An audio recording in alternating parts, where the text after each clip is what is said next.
Now, this talk, there is going to be criticism of the Soviet Union in this talk, but I want to make clear that to the disappointment of some of my Trotskyist friends, I'm not one of those who is just going to dismiss the Soviet Union and the Soviet experience. I just don't take that approach.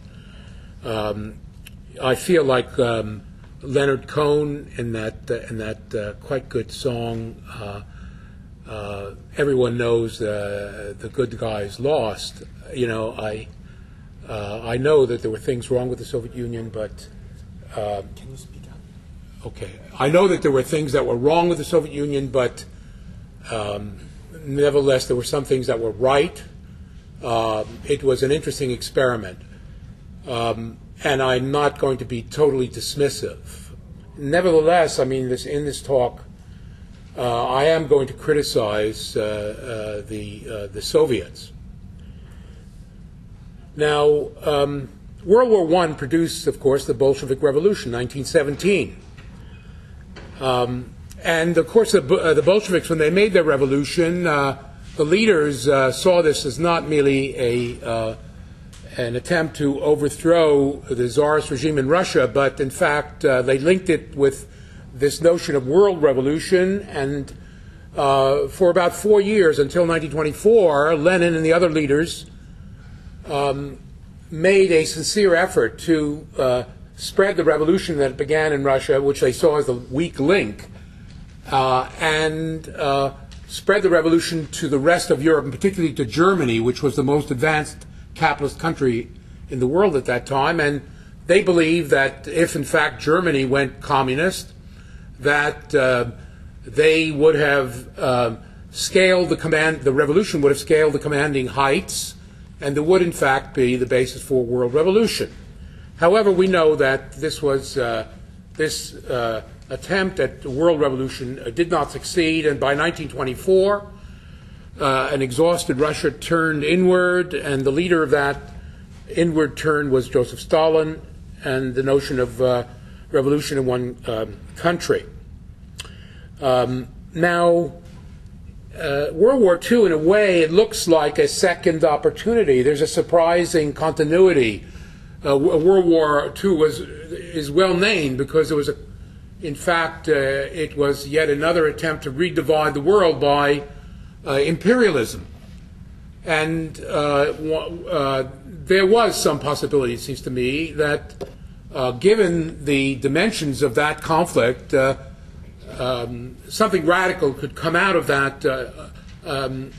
that Second World War. And so the question is, was that opportunity missed? Well, of course, we know that as a consequence of the Second World War came the Chinese Revolution and the revolution in Asia. But while that happened, and that was extremely important in shaping the period after 1945, no world revolution founded on revolution in an advanced capitalist country occurred after 1945. And the question has been posed, and there have been books written about, was that the responsibility of the conservatism of the Soviet Union? Was it the fault of the Soviet Union? And as a consequence of the failure of the Soviets, it is said, just like they retreated in 1924, they were hesitant in 1945, and the result was that the opportunity for communism after 1945 was lost. And the consequence of this, it is argued, was in effect a stalemate or a period of stasis in which no world revolution was possible. In fact, the Cold War blocked, the coming of the Cold War blocked the possibility of a world revolution. The Cold War was based on a state-to-state impasse or status between the United States and the Soviet Union, and it blocked the route to an upheaval from below which could have brought revolution in an advanced capitalist country. Now, what was, so in one way I've defined the Cold War as a kind of impasse or stasis or stalemate, particularly a stalemate of the revolutionary process. I would also add that in a certain way the Cold War also was a period in which, if we're defining it, I can't take a long time to deal with these terms, but scholars refer to it as a kind of period of Kautskian hyper-imperialism, dominated by the United States of America. All of the other lesser capitalist powers were subordinated to the United States. There was no inter-imperialist struggle, and the whole basis of this was king dollar. The dollar was king after 1945. And that's important, especially from the perspective of today, because we see that, in fact, right before our eyes in the last days and months, that the period of king dollar is coming to an end. And that has very important implications for the world. It has implications in terms of the theme that we're pursuing here this morning, and in terms of going back to Lenin's concept of inter-imperialist struggle. That's really important in terms of understanding the conjuncture we're at the moment. But I'm here this morning not to pursue that. I am pursuing what was the nature of the Cold War and what was its dynamic.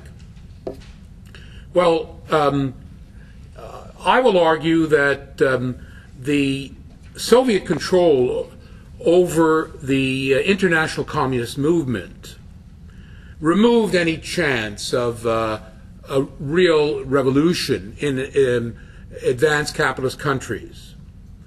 The revolution in Asia occurred. The Chinese Revolution under Mao Zedong came in 1949, but it came as a surprise to the Soviet Union. And that revolution developed outside of the control of the Soviet Union, outside of the control of the Soviet communist apparatus, international apparatus, the Third Internationale. And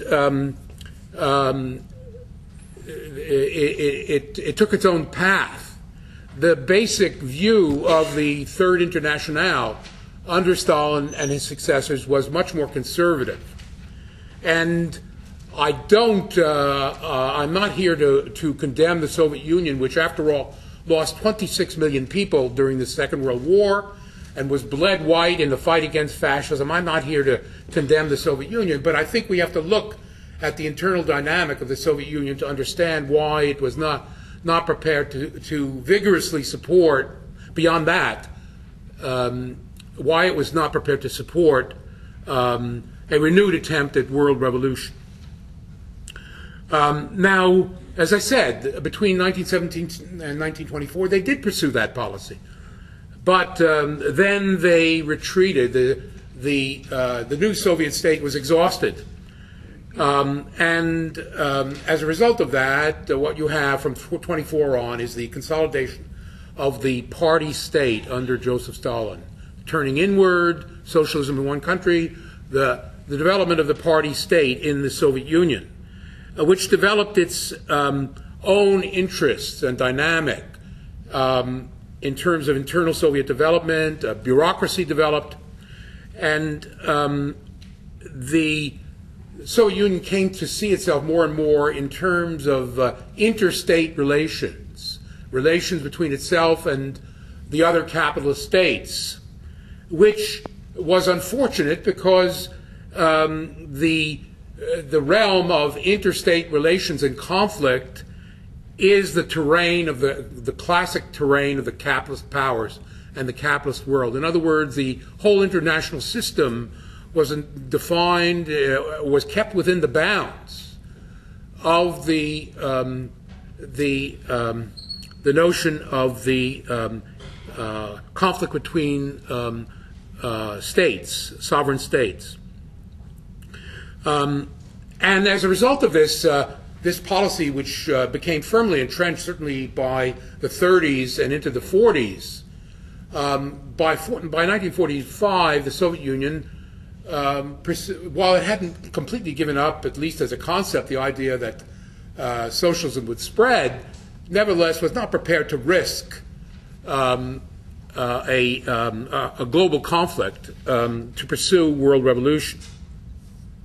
Well, its cautiousness, its the fact that it, after 1945, was preoccupied with its own reconstruction, this allowed the United States to consolidate its post-1945 empire. It provided a breathing space for the United States to basically reconsolidate the capitalist world under its leadership. And it did so basically by three important things. First of all, after 1945, it controlled more or less directly both Western Europe and Japan, two wings of this great continental empire.